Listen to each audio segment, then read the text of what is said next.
दोस्तों, मैं आज आपको एक ऐसी कहानी सुनाता हूं जो आपको कहीं ना कहीं सोचने के लिए मजबूर कर देगी कि यार आज तक हम जो करते आ रहे हैं वो सही है या गलत है। एक ऐसे पिता की कहानी जो आपको प्रेरित करेगी कि मैं पिता बनने से पहले कहीं ना कहीं खुद के अंदर बदलाव जरूर कर लूंगा।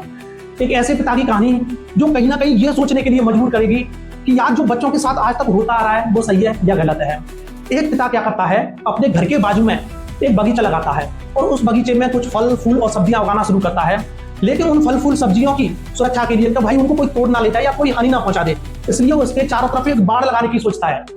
लेकिन अब बाड़ के लिए जरूरत थी कांटेदार झाड़ियों की, तो वो क्या करता है कि भाई कहीं ना कहीं से बाहर से कांटेदार झाड़ियां लाने की बजाय वो उस बगीचे के कोने में ही एक हिस्से में ही झाड़ीदार बबूल उगाना शुरू कर देता है।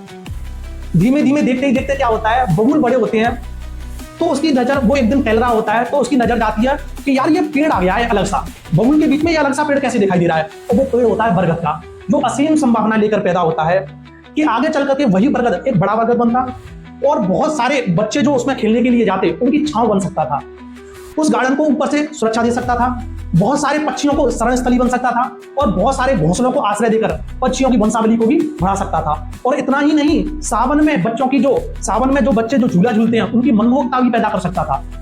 बाप तो बाप था साहब, जहां उसे अब एक माली का फर्ज अदा करना था, लेकिन उसने तो एक बाप का फर्ज अदा करने की सोची।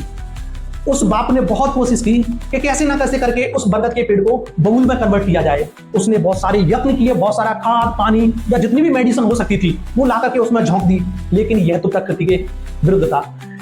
आपको नहीं लगता दोस्तों, कहीं ना कहीं उस बरगद ने भी जरूर कोशिश की होगी कि कैसे ना कैसे मैं एक बबूल में तब्दील हो जाऊं, लेकिन पता है क्या हुआ, वह बरगद का पेड़ ना तो अब खुद बबूल ही बन सका और ना ही खुद के जैसा बरगद एक बौना बरगद बन झाड़ी में तब्दील हो गया और विनाश के कगार पर हो गया।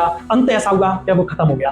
हमारे समाज में वह परिवार और वह विद्यालय एक बगीचा ही तो है जिसमें एक बालक असीम संभावनाएं लेकर पैदा होता है।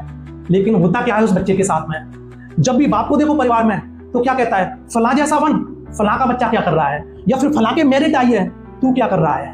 अगर स्कूल में बच्चा पहुंचता है, देख फला का बच्चा कितना होशियार है तू क्या कर रहा है।